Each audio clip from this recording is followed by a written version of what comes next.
I call David Shearer. Thank you, Mr Speaker. And as been said, Labor will be supporting this at second reading.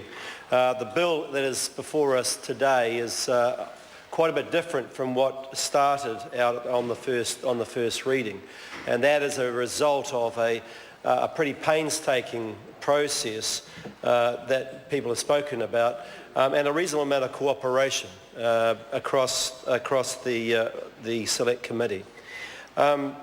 So the issue for us was really to attain a balance between safety and security of New Zealanders on the one hand, and the protection of their privacy and their human rights on the other.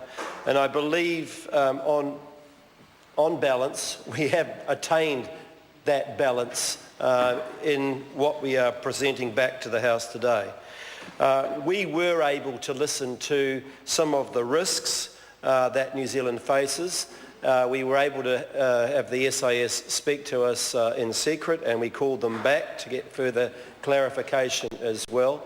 I don't want to over-egg the pudding on the risks to New Zealand. There's been a lot of talk, I think wrongly, about beheadings in the street and that sort of thing, but there is no doubt that the number of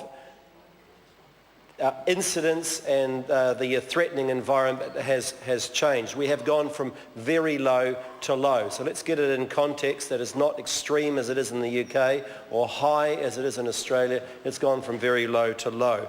Nevertheless, on the basis of the risks that we heard and the growth in those over the past few months is the underlying context by which this bill has come through.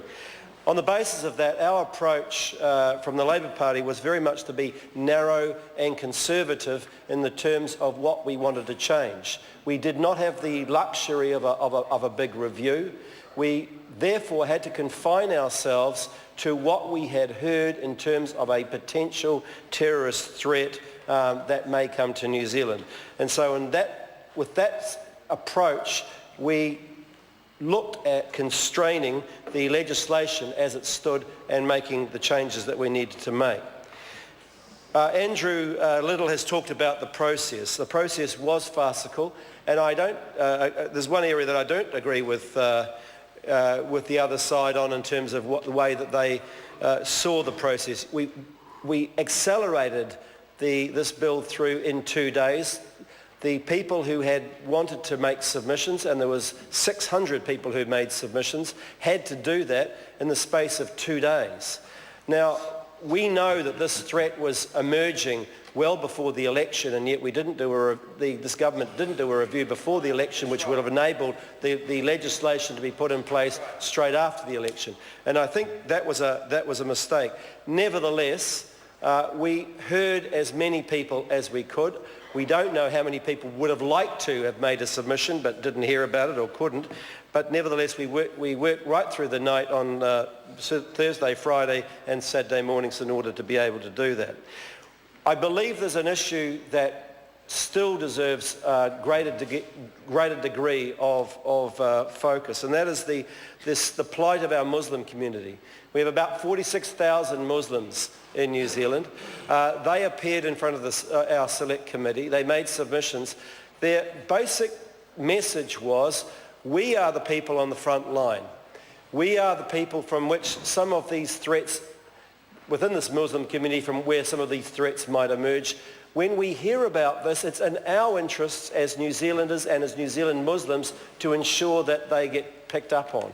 And I think what they were saying was, yet we are not listened to sufficiently. So Sam Lodoega, the head of the Minister of Ethnic Affairs, and the Prime Minister have yet to meet or accept an invitation for the Muslim community to actually meet with them. And as they said, when it comes to halal butchery and slaughtering techniques for which New Zealand earns hundreds of millions of dollars a year from, they are fated and they are accepted and they are listened to. But when it comes to something like this, where their community is at possible threat, they are not. And I think that's something we need to, as a matter of urgency, acknowledge and bring those people in.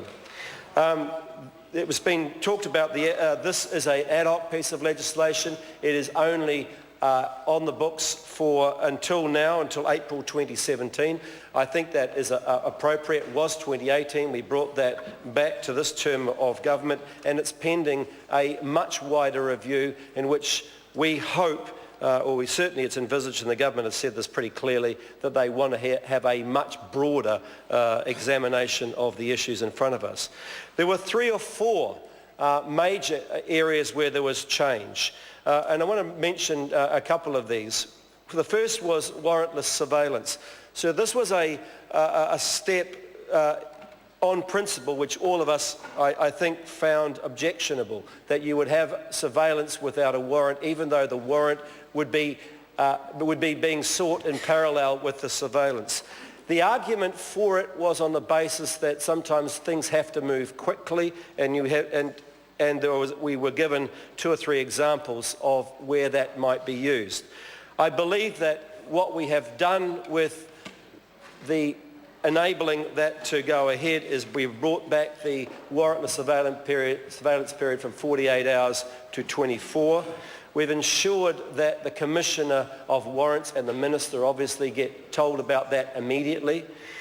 We have brought the Inspector General in on every single occasion where that surveillance pending a warrant it happens, and even if the warrant even if that surveillance does not proceed through to a full warrant, that information will still be passed to the Inspector General, and the Inspector General of Intelligence will also ensure that will look into that and ensure that any surveillance or any information that was gathered will be destroyed. And lastly, the SIS is obligated to publicly report on the number and the occasions of warrantless surveillance every 6 months, so that we ensure that the public knows what's going on as well. The second issue was on visual surveillance. The police are able to conduct visual surveillance, but their threshold is much more fixed and much more contained, and it relates to very serious offences with up to 14 years imprisonment. The SIS operates in a much different way, and we had a long period of debate around the ability to allow the SIS to have visual surveillance. In the end, we brought it back to what we were doing with this bill, which was to look at and counter the issue of terrorism and the threat of terrorism. We did not want this bill to be the backdoor by which the SIS was able to conduct surveillance more generally. So now in the bill, it is only confined to where there might be terrorist activities, and obviously still on the basis of a warrant. There are abilities for the SIS to access the customs database. Again, that's under very strict scrutiny, only to parts of the database that's appropriate, and the Inspector General of Intelligence has the ability to monitor where each of those people, those individuals, those selected individuals might be going. On the passports and the extension of the passports cancellation from 1 year to 3 years, we disagreed with the government on this. We did not understand why that needed to be extended out for 3 years, but there is additional safeguards around somebody who has their passport withheld because they are believed to be a foreign fighter going off to fight in a terrorist organisation. That will give us more comfort that the bar that needs to be attained is a very high one. Lastly, I wanted to thank the Minister for the clarification on the definition between freedom fighter and terrorist. This was something that we wanted to ensure that if you wanted to go off and fight in the Spanish Civil War, you were still entitled to do that. What we sought for and got from both the Department of Prime Minister and Cabinet and the SIS was it was going to be constrained only to those people who are going to carry out terrorist acts or fight with a terrorist organisation, and as long as that's the case, we are pleased about that. And lastly, sir, can I just say that all of us, I think, were very impressed with the role of the Inspector General, the powers that the Inspector General has and the way that she is approaching her job. And I think that's something for the review in the future, that we look at that role and even enhance that role, because I believe that will give New Zealanders greater confidence about the way that our intelligence agencies operate and are able to be overseen. Thank you, Mr. Speaker. Good speech.